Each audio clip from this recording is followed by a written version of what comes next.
Hey, Edson, Mayor Zahara with a COVID-19 update for Friday, May the 8th. Today, I want to provide you an update on what's allowed and what's not allowed when it comes to gatherings within the town of Edson. As things warm up and restrictions ease, people have a lot of questions, and there's lots of different information floating around there. So I want to provide you with some clarification on what's allowed and what's not allowed.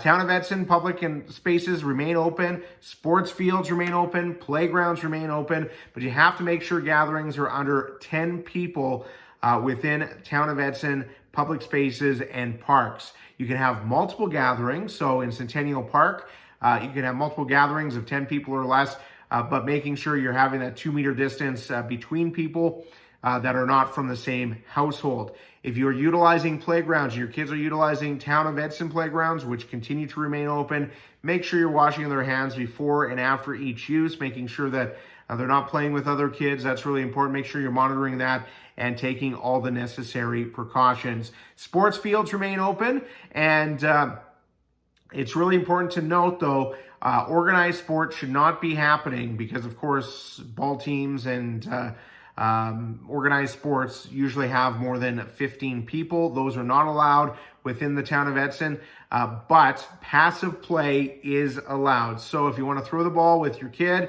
you want to play tennis with your wife, you're allowed to do that, but making sure that you're limiting the use of the equipment that's being used, making sure you're only playing with your family or a cohort family, and just using common sense. Wash your hands before and after play, and making sure you're just being safe. Over the last number of days, I've witnessed a lot of people playing basketball, for example, over at Griffiths Park, and it was great to see. There's a number of courts there, and each family was utilizing a different court, and that's absolutely fine. That is allowed, but just take the necessary precautions and do it safely. Dr. Dina Hinshaw spoke about what is allowed and what's not allowed on your private property. People may want to have friends over or family over as weather warms up. And here in the town of Edson, we do allow backyard fire pits in approved pits, and there is currently no fire ban.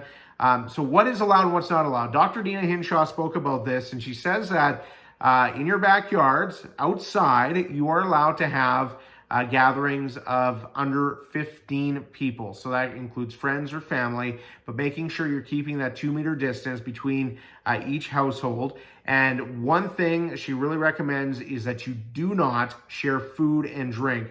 There is a very high risk of transmission of COVID-19 from those surfaces, and when food is being shared, we've seen that with some of the outbreaks. So just make sure that whoever's coming over does not share food. Make sure they bring their own stuff with them, and that's perfectly fine. Just take those precautions, and don't allow people in your house either, because of course there's multiple spaces, and you don't want people confined to smaller areas, but it's perfectly fine to do that outside. When it comes to older individuals, grandparents, for example, I know a lot of grandparents want to see their grandkids. That Dr. Dina Hinshaw spoke about that, and that's really an individual family decision. Of course, seniors and elderly are more at high risk of getting COVID-19 and having more severe outcomes. So that's a discussion you need to have with your own families.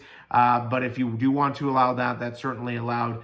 So your grandkids and can get together with their grandparents or great-grandparents, for example. So in closing, just use common sense. I am really proud of the level of compliance that we've had here within the town of Edson.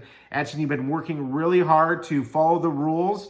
We've had a few cases in which rules weren't being followed, but through education, people complied. Kids at the skateboard park, by and large, have been pretty okay, ensuring that they're keeping those distances. We do have on occasion where that's not happening, but overall, great compliance. We see no growth in cases at the time of this recording, so that's really, really important. And this weekend, some really great news, and I am super excited about this. The Edson Golf Course is opening tomorrow on Saturday. I am so excited, not because I'm a golfer, but my wife is. And I think we can all agree that most of us are maybe a little stressed out spending so much time with our spouses. So she's going to go out golfing if the weather holds up, and I'm going to get some nice peace and quiet, and I'm looking forward to that. So enjoy your weekend. Go support the Edson Golf and Country Club. They do have restrictions in place. Obviously, you have to book tee times online and that sort of thing, but it's one of the first things to open up here in the province. I know people are super excited about that, and let's be safe, Edson, and enjoy this weekend. Be safe, be kind. We'll talk to you next week.